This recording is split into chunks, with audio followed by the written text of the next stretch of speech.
जय हिंद दोस्तों, आप सभी का स्वागत है आपके अपने YouTube चैनल दबंग क्लासेस पर।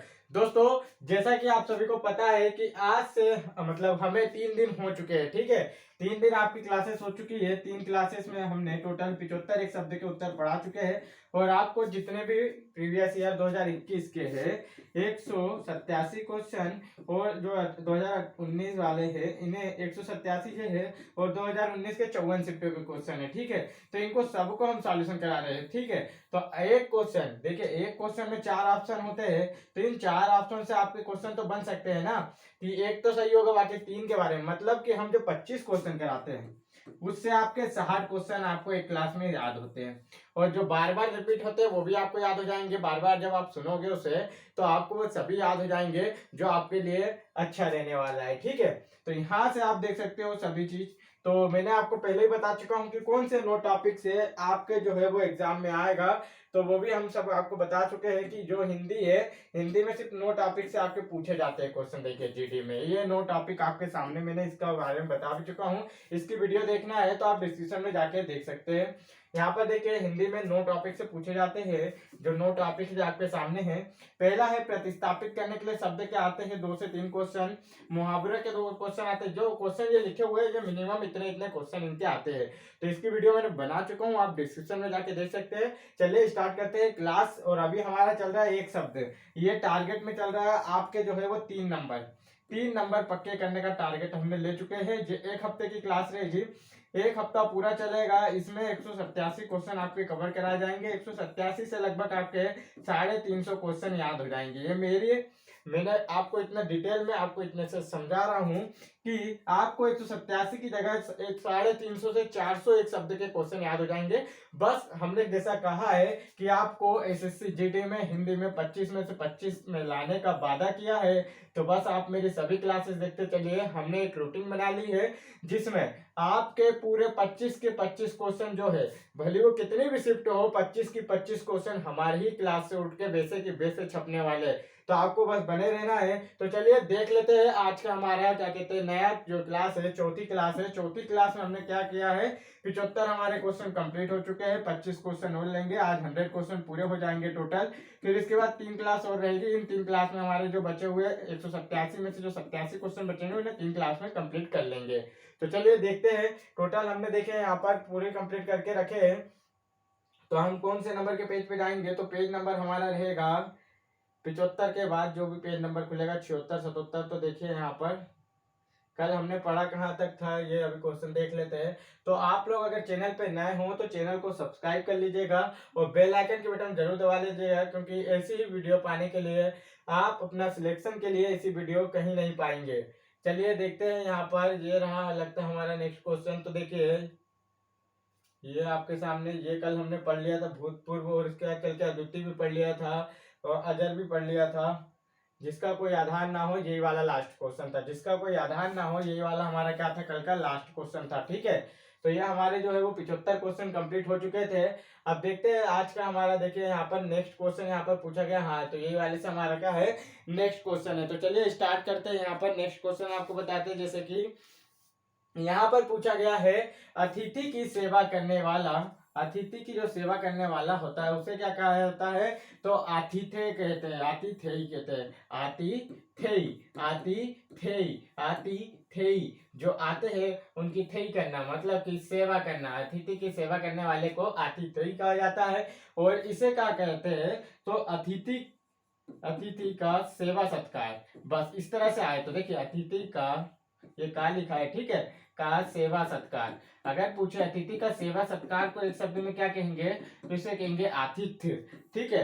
ये दोनों में अंतर होता है और ये तो आप सभी को पता है। जिसके आने की तिथि नोट ना हो, जिसके आने की तिथि तय ना हो या निश्चित ना हो उसे अतिथि कहते हैं, ठीक है। तो इतना आपको ध्यान रखना, जिसके आने की तिथि नोट ना हो। और देखिए यहाँ पर अनुचर का मतलब होता है पीछे चलने वाला। अनुचर का मतलब क्या होता है, पीछे चलने वाले को कहते हैं अनुचर, ठीक है। इनको नोट करते चलना है, ये आपके लिए एग्जाम में बड़ा है। अनु का मतलब ही छोटा है, छोटा या तो पीछे। जैसे अनुज का मतलब क्या होता है, पीछे जन्मा हुआ। और चर यानी चलना, चलना, ठीक है। तो क्या हो गया, पीछे चलने वाला। तो ये हो गया। इसे आपको ऐसे ही ट्रिक से हर जगह में बताऊंगा। अथितई, तो ये दोनों में आपको याद कर लेना है, इसकी कोई ट्रिक नहीं है। नेक्स्ट देखते हैं। नेक्स्ट पूछा गया जैसे जो देखा नहीं जा सकता उसके लिए एक शब्द बताइए।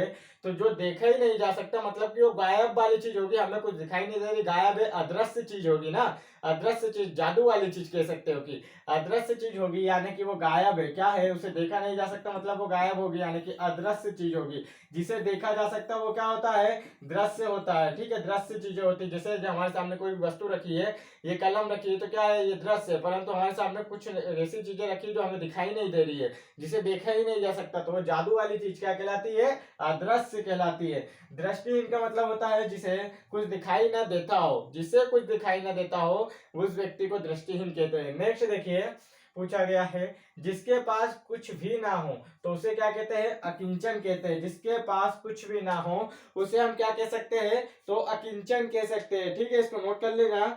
जो कुछ करने में सक्षम ना हो, देखिए जो जो कुछ करने में सक्षम ना हो उसे हम क्या कह सकते हैं, जो कुछ करने में सक्षम ना हो, सक्षम ना हो, ठीक है, ऐसा लिख लेना, जो कुछ करने में सक्षम ना हो उसे हम कह सकते हैं असक्षम, ठीक है। नेक्स्ट देखिए, चुनाव में अपना मत देने की क्रिया को क्या कहते हैं, तो मतदान कहते हैं। ये तो सभी को पता होगा क्योंकि सभी को पता है मतदान कहा जाता है। नेक्स्ट देखिए, नेक्स्ट यहाँ पर पूछा गया है अपने देश के साथ विश्वासघात करने वाला, अपने देश के साथ विश्वासघात करने वाला क्या कहलाता है, देशद्रोही कहलाता है। क्या कहलाता है, देशद्रोही कहलाता है। अपने देश के साथ विश्वासघात करने वाले को देशद्रोही कहते हैं।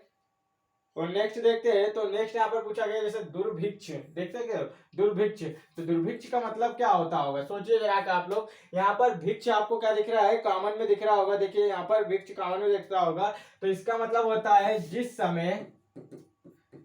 समय बड़ी मुश्किल से भिक्षा मिली हो, ठीक है, बड़ी मुश्किल से भिक्षा मिली हो, ये आप लिख सकते हो, जिस समय बड़ी मुश्किल से भिक्षा मिली हो। भिक्षा का मतलब क्या होता है, भिक्षा मिली हो, ठीक है,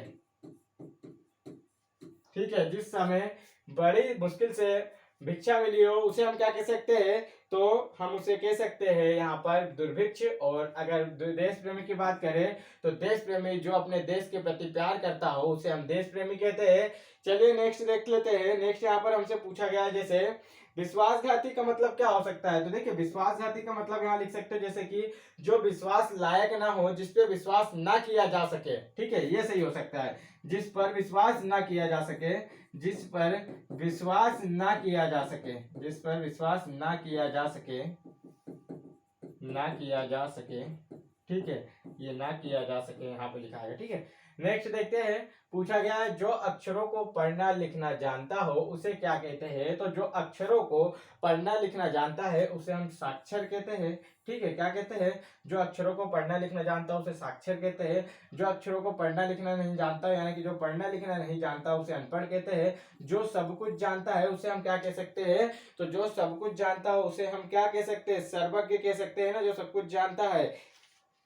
और अगर पूछ ले जो एक भी अक्षर नहीं जानता हो, देखिए निराक्षर, निराक्षर का मतलब क्या होता है, जो एक भी अक्षर नहीं जानता, जो एक भी अक्षर नहीं जानता हो, इसको और इसको देख लिए, जो एक भी अक्षर नहीं जानता हो, नहीं जानता हो, ठीक है, ये होता है निराक्षर।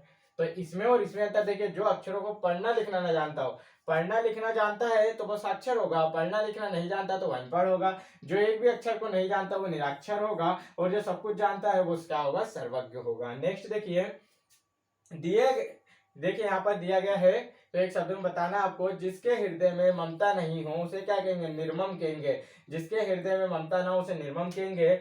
जिसको जरा सा भी भय ना हो, जिसको भय ना हो, देखिए जिसको भय ना हो यानी कि जिसको भय ना हो अर्थात डर ना हो उसे क्या कहेंगे, निर्भय कहेंगे। जिसके हृदय में दया ना हो, ठीक है, यहाँ पर ममता की जगह अगर दया आ गया तो जिसके हृदय में दया ना हो उसे निर्दय कहेंगे। और जिसका मूल ना हो, ठीक है, जिसका मूल ना हो, ठीक है, मूल का मतलब होता है जड़, अगर जिसका जड़ नहीं होगी वो क्या होगा, निर्मूल हो जाएगा। जिसके हृदय में ममता ना हो निर्मम हो जाएगा, जिसके हृदय में दया ना हो हृदय हो जाएगा।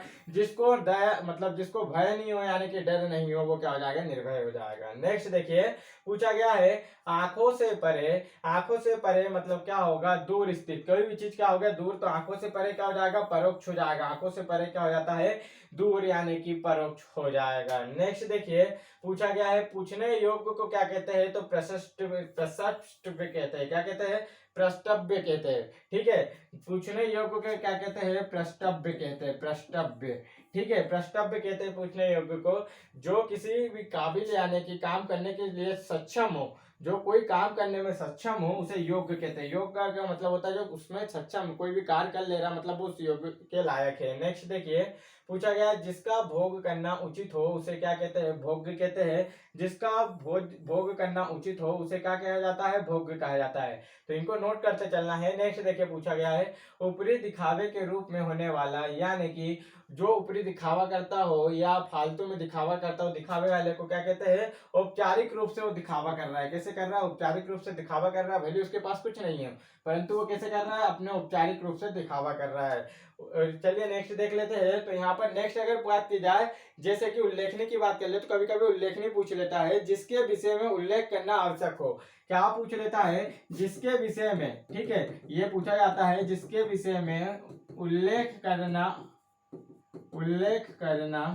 आवश्यक हो। ठीक है, जिसके विषय में उल्लेख करना आवश्यक हो उसे क्या कह सकते हैं, तो उसे कह सकते हैं उल्लेखनीय। ठीक है, इतना नोट कर लेना। और जो ऊपरी दिखावा ना करता हो या ऊपरी दिखावे के रूप में ना होने वाला अनौपचारिक कहते हैं। ठीक है, नेक्स्ट देखिए, पूछा गया है जो दिए जाने योग्य ना हो उसे क्या कहेंगे, अदेय कहेंगे। जो दिए जाने योग्य ना हो उसे क्या कहेंगे, अदेय कहेंगे। और जो दिए जाने योग्य हो उसे देय कहते हैं। ये दोनों एक दूसरे के अपोजिट होते हैं, इसलिए याद कर लेना। ठीक है, नेक्स्ट देखते हैं। नेक्स्ट यहाँ पर पूछा गया है जिसका विवाह ना हुआ हो अपरिणीत। आपने कभी देखा होगा पत्रिका में लड़के का नाम यहाँ पर लिखा रहता है, वयस का नाम, ठीक है, और उसके बाद यहाँ पर क्या लिखा रहता है, ऐसे परिणीत करके या वर्सेस करके यहाँ पर क्या लिखा रहता है, परिणीत, बट गर्ल्स लिख देते हैं ना यहाँ पर, गर्ल्स का नेम।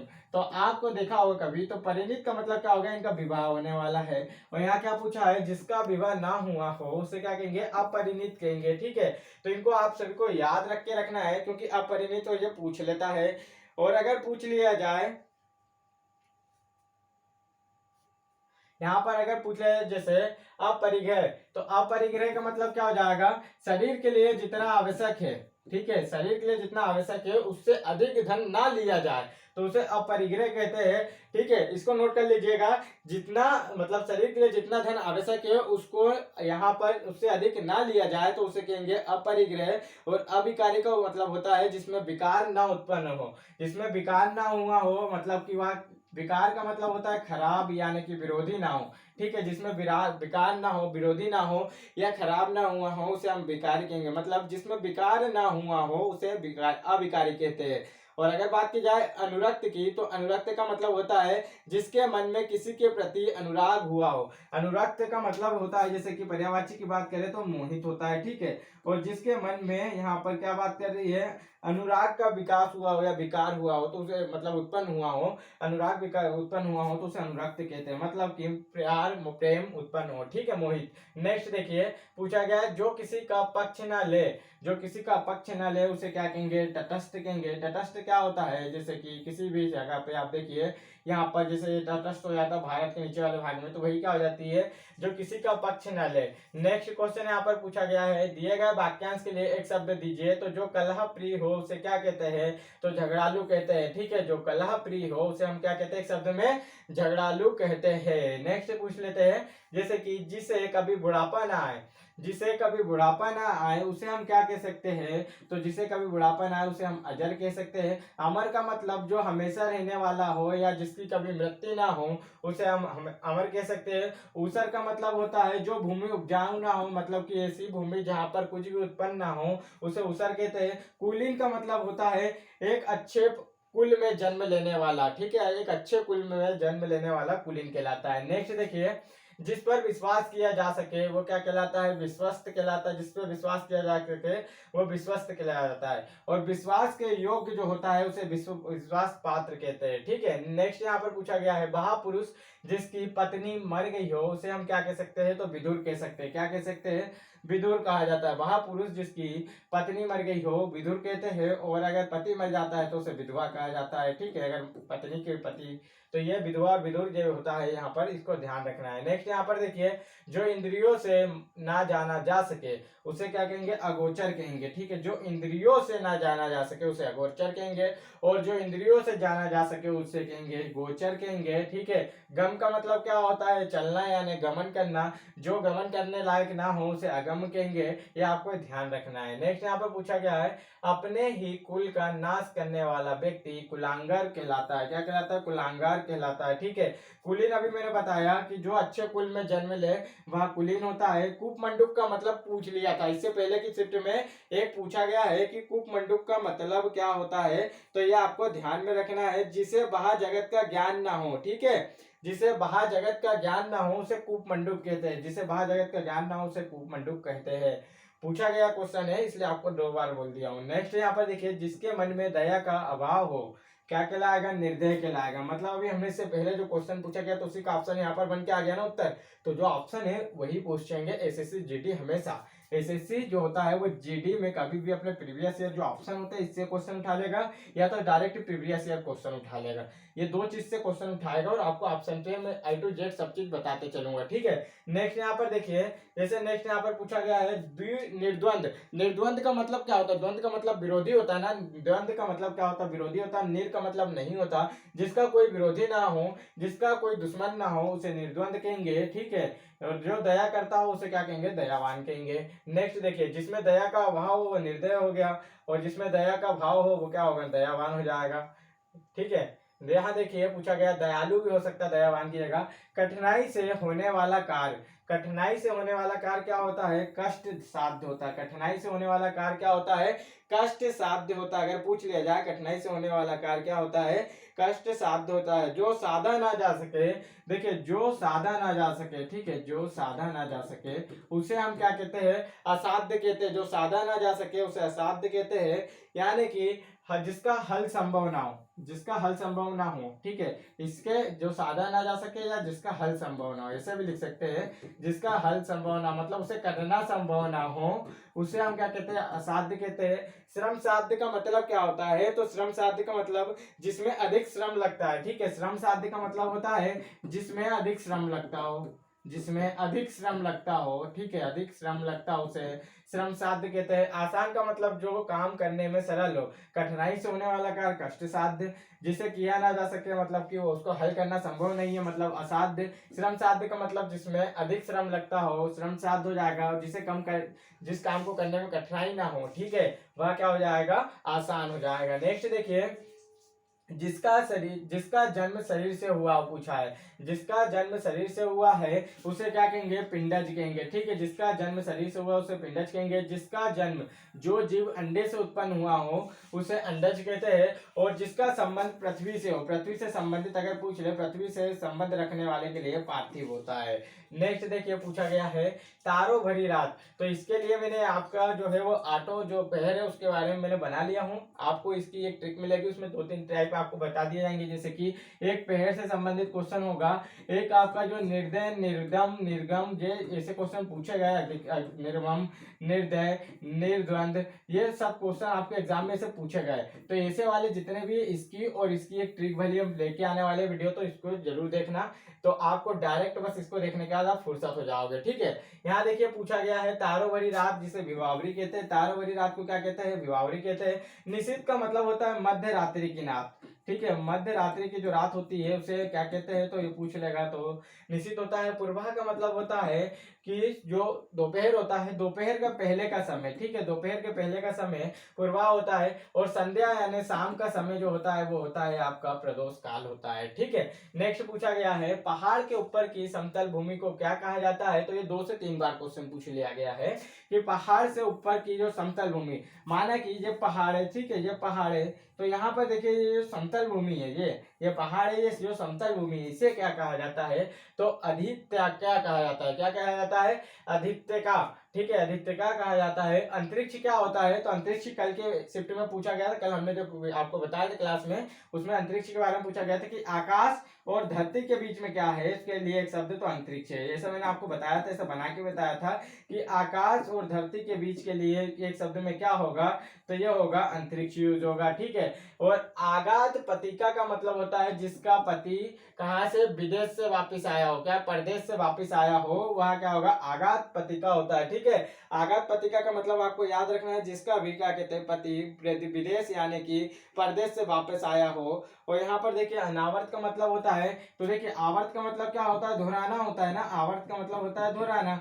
ठीक है, दोहराना होता है, तो ऐसे ही इसका मतलब क्या होगा, जिसे दोहराया ना जा सके, जिसे दोहराया ना जा सके उसे हम क्या कह सकते हैं, अनावर्त कह सकते हैं। ठीक है, यहाँ पर आपको इतने नोट कर लेना है। ये पूछ लेता है, अब आगत पतिका तो पूछ सकता है ना, क्योंकि जिसका पति परदेश से वापस आया हो आगत पतिका कहते हैं। नेक्स्ट देखिए कुलीन शब्द, तो यहाँ तो मैंने बहुत बार बता चुका हूँ, 3 बार आपके अभी अभी बता चुका हूँ। जो अच्छे कुल में जन्मा हो उसे कुलीन कहते हैं। ठीक है, और जो विदेश में रहता हो उसे हम क्या कह सकते हैं, एक शब्द में अप्रवासी। ठीक है, अप्रवासी या विदेशी, ठीक है, परदेशी, ऐसे बहुत से शब्द यहाँ पर यूज कर सकते हैं, विदेशी नहीं यूज होगा। ठीक है, अप्रवासी या परदेशी। अब यहाँ पर देखिए जो क्षमा के लायक है उसे हम क्या कहेंगे, तो क्षम्य कहेंगे। ठीक है, तो ये दोस्तों आज के हमारे पूरे 25 क्वेश्चन कंप्लीट हो गए हैं। तो आपको इसका राइट आंसर मुझे कमेंट में करके बताना है कि छात्रावास में रहने वाले के लिए एक शब्द में उत्तर क्या होगा। इसका राइट आंसर आप मुझे कमेंट में करके बताना, और वीडियो अच्छी लगी हो तो लाइक करना। आपको